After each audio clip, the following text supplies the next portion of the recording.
So this talk really forms part of a pair with last week's talk introducing an ordinary mind approach to the precepts. Still find precepts a bit of a difficult word, actually. It's interesting every time I say it. And we were emphasising the idea of working with the precepts as process, not as simply training or right conduct, obeying some external rule, but actually trying to develop a felt ethical sense.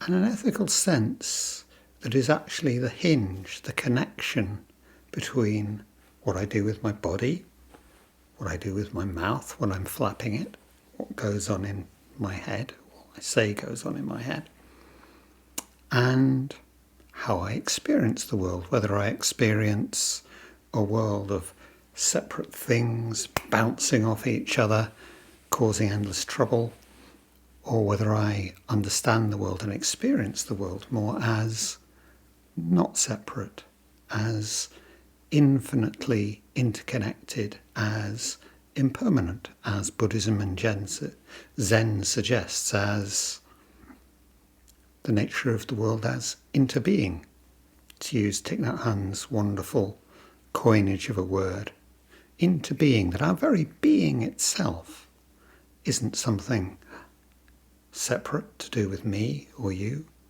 but exists in our connection. So I thought I'd begin to look at the precepts a little more individually this evening. We can start from anywhere, and that's one of the interesting questions. Where do we begin? How do we begin? And in Diane Rossetto's wonderful book, Waking Up to What You Do, we run through the precepts, which we use as a parallel to our own thinking about the precepts. She works through the precepts in a rather different order to the way that they're normally presented. And with luck, I'll get as far as touching on the reason why that might be the case, and why I think that broadly her ordering of them is quite useful for us. But let's begin at the beginning. And I'm just going to use these precepts as a way of beginning to think about some of the ways they interconnect, beginning to think about, well, us as non-separate, the connection or the nature of me as world, rather than me over here and world over there, me inside looking out at a world out there. So collectively we're calling them the way of care. Well, that's interesting. These precepts are actually about caring. The 10 applied precepts or aspirations. Precepts tends to suggest, perhaps unhelpfully, things we're trying to do or trying not to do. Aspirations, well, that's different, isn't it? And we've just chanted the 4 great vows, the 4 bodhisattva vows about saving all beings, freeing all beings, realising the Buddha way in us. That's our aspiration. That's absolutely our aspiration. So these individual aspirations are a part of that. Not some kind of fist-punching determination, yes, that's what I'm going to do. But our aspiration, our orientation towards. Okay, begin at the beginning. First precept.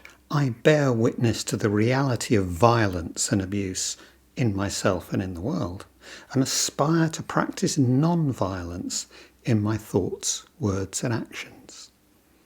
And all of the precepts, as we work with them, have this 2-part form.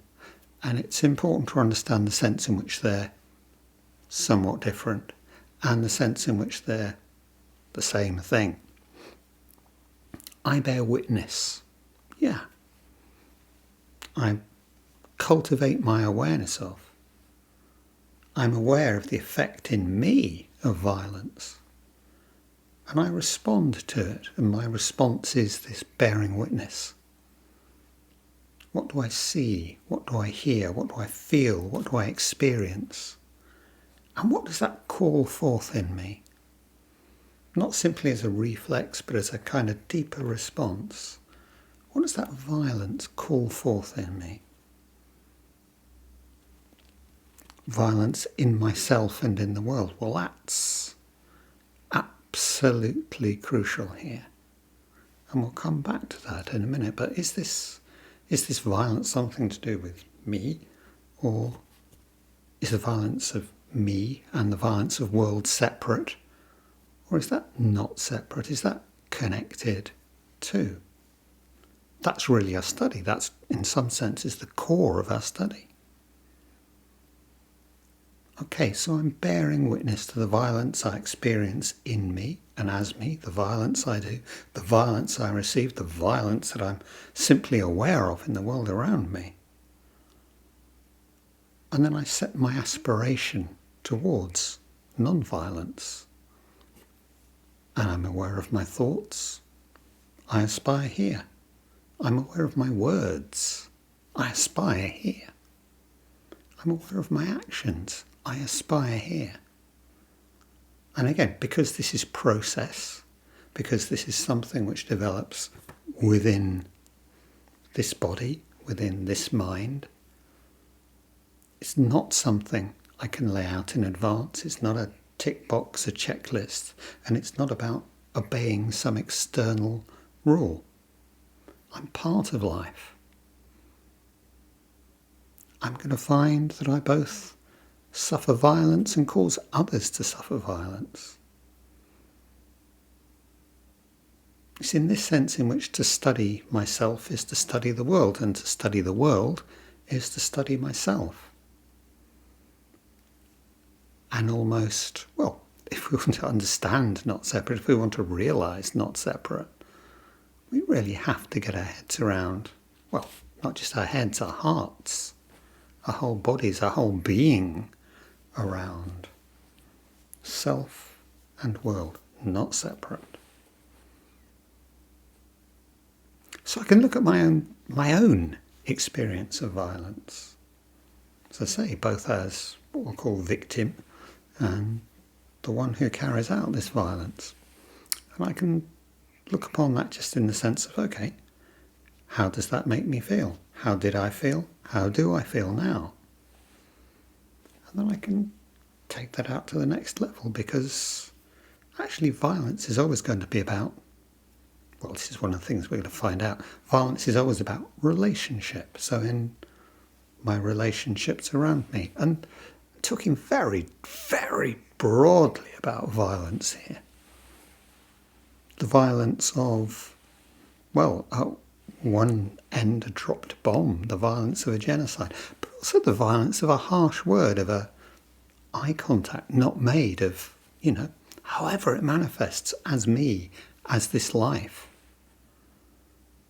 So in my immediate relationships, and I can take that out again to a wider world of those that I have less formal, less informal, I suppose, less intimate contact with, more generalised. How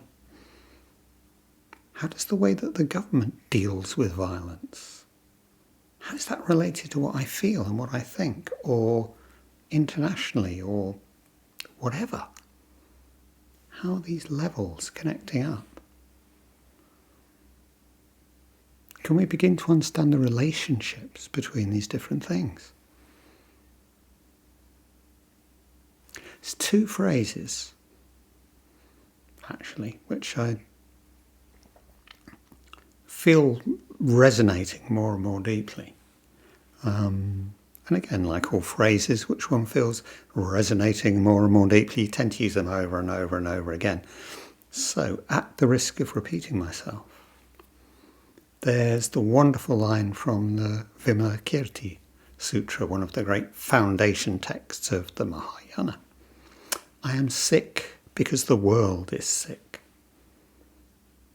And then there's the very different phrase that Joko Beck picks up on just from time to time.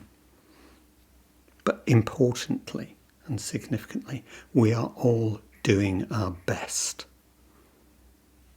What happens if we put these two phrases together? I am sick because the world is sick, and we are all doing our best. I mean, we could say, I am sick because the world is... I am violent because the world is violent. Well, there's a relationship there. How does this actually work? Because, said, come back to this again and again and again. Self and world, me, and what looks to me like out there, inter-are, we're not separate. Okay.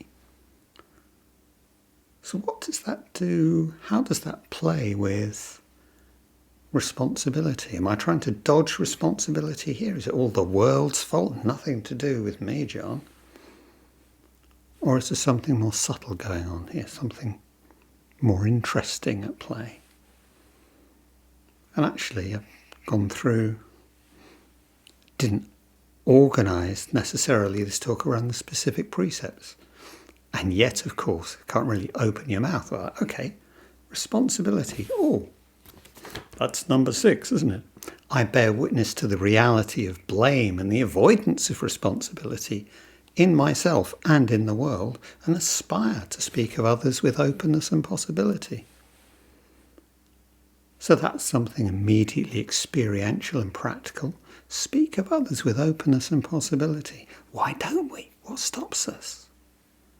And the relationship of that to the reality of blame and the avoidance of responsibility.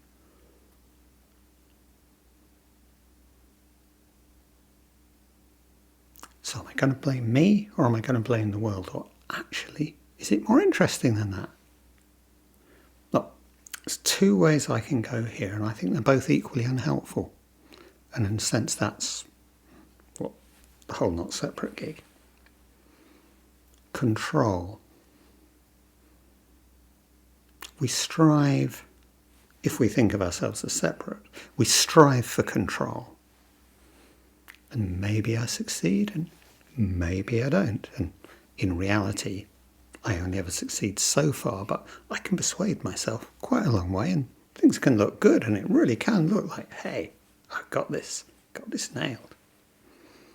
So what could we say? If we talk about responsibility and blame, and I'm trying to control things so they don't get out of hand, don't bear any responsibility, I don't bear any blame. Well, I can control what we can call my cravings. Number 3. This is specifically sexual, but in the Pali and in the Sanskrit, it's kamma, not karma, causality, but kamma, which is sensuality. So it's anything we experience a sense relationship with. So bear that in mind. We're talking about sex, but we're talking about really desire here, aren't we? I bear witness to the power of sexuality and its potential for both love and for harm in myself and in the world. And I aspire to engage respectfully with an open heart in intimate relationships.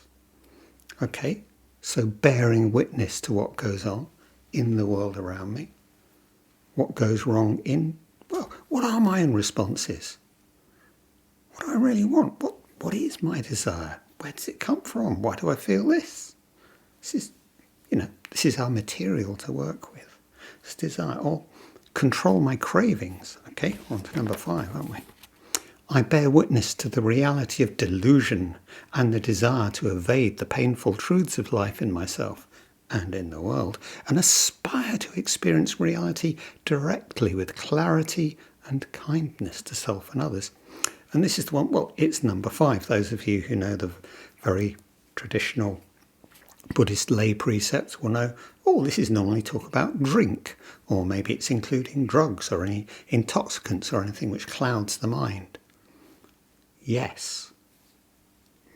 Why is any of that a problem? Well, because clouding the mind is, in a sense, deluding us. But why? Why do we do this stuff? Well, we desire to evade the painful truths of life, our suffering, the violence we've caused and the violence that we've been a victim of. it all links up.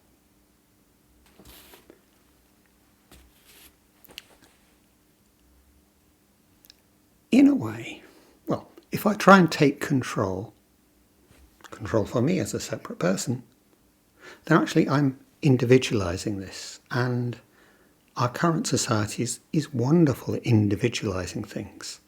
Things are never structural. They're all a bad apple, or, oh, you should have done better. You should have been able to do that. Yeah, these people. So it's individualising. And in fact, if we're talking about cravings, then, hey, we're in diet country. What are the two things we know about diets? The two things we actually know about diets? Most of the time, for most people, they don't work.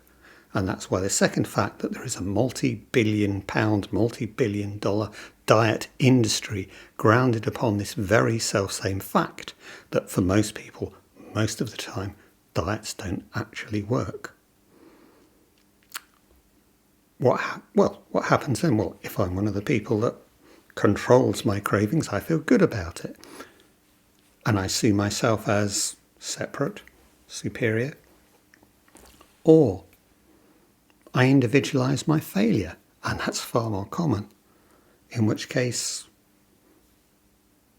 I experience the shame of not being up to the job, not being enough, not being capable, lacking.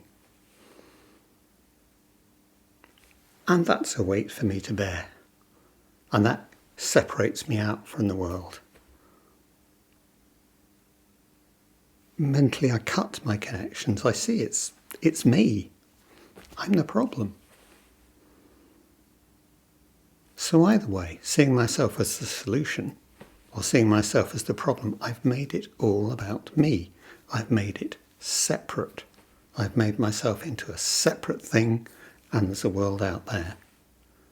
And that's not Zen, and it's not Buddhism.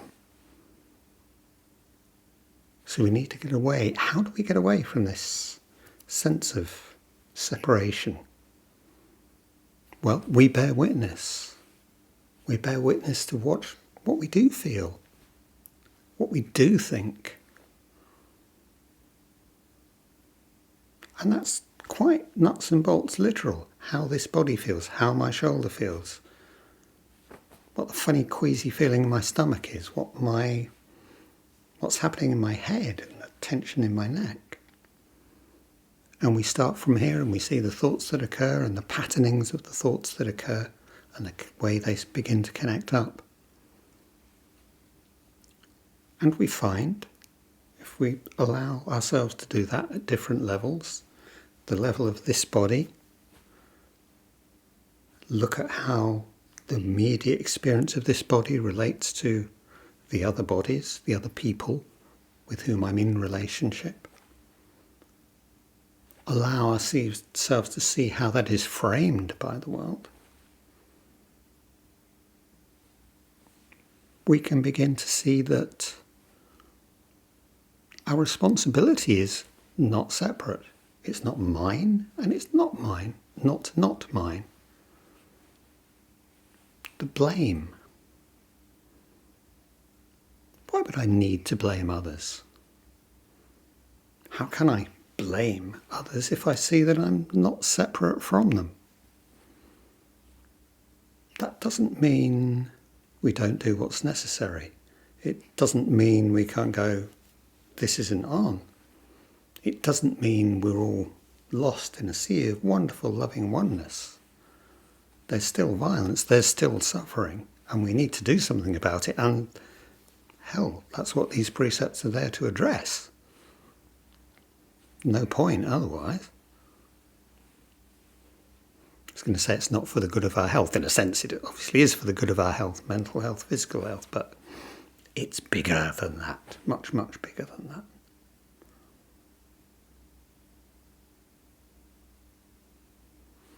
So let's think about the seventh precept. I bear witness to the elevation of the self and the denigration of others by myself and in the world, and aspire to meet others on equal ground. What is it with me and the others? Why do I feel the need to place myself above or place myself underneath, or equally insist that we're all on the same level. Again, Thich Nhat Hanh used to talk about the inferiority complex, the superiority complex, and the equality complex.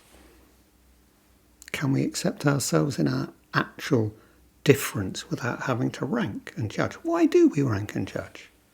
Well, again, if we look through, it's back to the nature of our world. Oh, and we might remind us of number 2. I bear witness to the reality of inequality and of greed in myself and in the world, and aspire towards equality in sharing freely of all that I can. Is inequality the outcome of our innate badness, our horrible selfish greed? Well, no. We actually find that it's inequality which causes greed and this separate clinging to stuff. So actually, maybe we could look outside. Maybe we could look at things as a whole. And if we're not going to be satisfied with 10 rules, 10 things to do and not to do, if we're going to try and develop this inner sense which holds, and I talked last time about holding these precepts, holding to cherish, to care for. There's a way of caring for me and caring for the world, but also to look at, to investigate. How does that work? How does that connect up? Because I'm a part of this, I'm a part of the world, I'm a part of the situation. There's no standing back at a distance and judging from on high or somewhere else. No, I'm part of this. Am I helping or am I hindering? Right now, right here. And going forward. What causes inequality? Well, the violence that we do, the lack of consideration. Why are we so inconsiderate to each other? Well, these things circle, they spiral. But notice if I can begin to experience the ways in which I am not separate. I don't need to nail myself or anybody else down. I don't have to feel the crippling sense of abstract shame or abstract responsibility. And if I don't feel that, I can actually take the responsibility, if necessary, feel the shame for the part I do play in this, not as a unique individual separate from the world, but just part of this world, and this is what the world does. I am sick because the world is sick. I am violent because the world is violent, and so on. Yeah, and if I don't need to feel that stuff because I'm beginning to experience the actual connections of things, I don't need to constantly turn away. I don't need to evade. Where are we? The desire to evade the painful truths of life in myself and the world. I just don't need that so much. And I don't need to blame so much. And I don't need to shame so much. Okay, that's 3 precepts right there, the 5th, the 6th and the 7th. I don't need to be withholding so much. Oh, number 8, I bear witness to the reality of possessiveness and the withholding of love and resources, in myself and in the world. People don't have what they need, and none of us love in the way that maybe we might. Or care. Maybe care and love actually are a little bit synonymous here. And aspire to give generously and appropriately. And that's not, in this sense, giving money for the temple or whatever. It's, how do I give? How do I withhold? Push away the world? How do I separate myself out? How do I love? Yeah, we're back to that, aren't we? And of course, if I don't do any of that stuff, I'm not really generating the causes of ill will. I bear witness to the reality of my own ill will and the pain of divisiveness in the world. and aspire to respond caringly when difficult situations and emotions arise.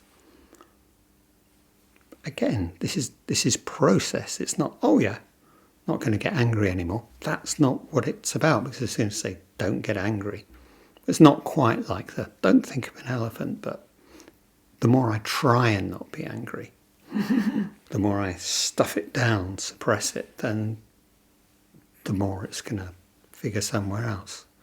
Can I hold my anger in the way that I'm talking about holding the precepts? And again, Joko Beck has this wonderful, wonderful phrase, a bigger container. Can I become, because I'm more part of the world, a big enough container to hold my anger, hold my tendency to blame, hold my evasion of responsibility, hold my wanting to look the other way and go, actually I don't have to. Actually, I'm big enough for this. Hold my own lack of faith. This is the last one. I bear witness to my own lack of faith in the power of living in accordance with the reality of life as it is. Life as it is, our practice principle. The reality of life as it is. The only teacher, as the practice principles say. And my own lack of faith in the power of that, the possibility of that, the immense potential of actually living that way. But again, can I hold my own lack of faith in that? Can I go, oh, you're dreadful, or, oh, no, that'll never, no. Hold the aspiration. Live each moment with mindfulness and caring. And that's the deal. Why don't we do it? It's complicated. And these are just tools, strategies to help us with that investigation, that coming to understand. What is, at one sense, the great argument of emptiness and not separate and codependent origination and the rest of it, but as it turns up, as this and what I do and what I say and what I think. As part of it. As, like I said, down and dirty with it. There is no shining hill. But there is our aspiration. And our bearing witness to all this is our aspiration in practice, our aspiration engaged. Funny business, this saving all beings, but kind of the game we're in.